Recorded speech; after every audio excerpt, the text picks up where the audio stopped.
집집마다 다니며 물을 얼마나 썼는지 확인하고 요금을 매기는 수도 검침원들. 누군가 대문을 열어줘야 계량기를 확인할 수 있는데 장기간 집을 비운 곳이나 아예 빈집인 경우에는 집주인과 연락이 닿지 않아 애를 먹는다고 합니다. 네, 검침원들이 빈집에 미담 요금을 메꿔야 하는 일도 많다고 하는데요. 검침원들의 열악한 근무 환경을 손은민 기자가 집중 취재했습니다. 대답 없는 집 앞에서 한참 문을 두드립니다. 계세요. 전화를 하고 메모를 남기고 2번, 3번 다시 와봐도 마찬가지입니다. 빈집 주인을 만날 길이 없습니다.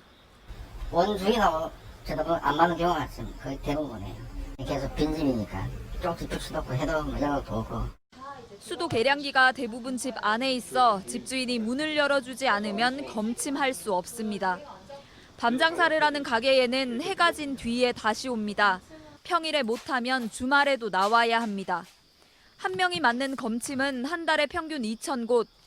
아무리 애를 써도 끝내 계량기를 확인하지 못하는 경우가 생깁니다.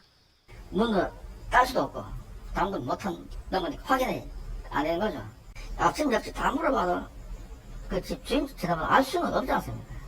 수도요금을 계산하고 고지서를 배송하는 것까지가 검침원의 일입니다. 아무도 살지 않는 빈집엔 기본요금을, 또 집주인과 연락이 닿지 않을 땐 하는 수 없이 지난달과 같은 수준의 요금을 부과하는데 문제는 뒤늦게 사용량이 확인된 경우입니다. 빈집이라 수개월 동안 기본요금만 청구했는데 누수가 발생해 수도 사용량이 수백 톤까지 치솟는 경우가 종종 있습니다. 집주인이 돈을 내지 않겠다고 버티면 검침원이 메꿔야 합니다. 뭐 한 100톤, 200톤 떴으면은 주인은 이 빈집이었는데 왜 나오노? 나 물성 쓰는 적 없는데 못 낸다. 그래 되면 전임자 책임을 지게 돼야 되죠.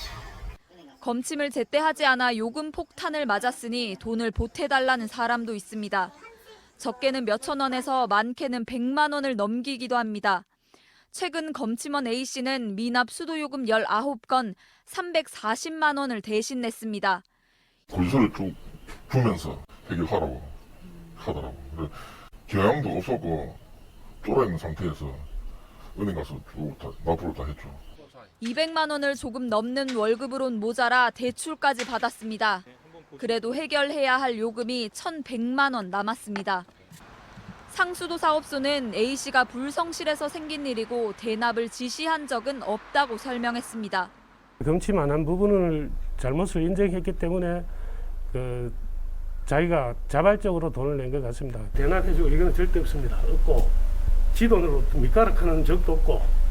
하지만 검침원들은 민원이 발생하면 이를 해결하기 위해 요금을 대납하는 게 오래된 관행이라고 말했습니다.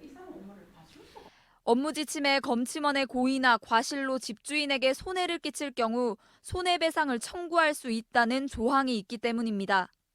이유 여하를 불문하고 검침을 못하고 누수가 되는 걸 발견하지 못한 건 검침원의 책임 아니냐? 가장 바닥에서 현장에서 고생하시는 검침원들에게 그 문제를 해결할 것을 주문하고 그걸 해결하지 못하면 그것에 대한 책임을 묻는 방식으로 지금도 일처리를 그렇게 하고 있기 때문에 검침원들은 계량기 확인이 불가능하거나 악성 민원 등으로 요금 징수가 어려울 때 검침원에게 모든 책임을 지우지 못하도록 대책을 요구하고 있습니다. MBC 뉴스 손은민입니다.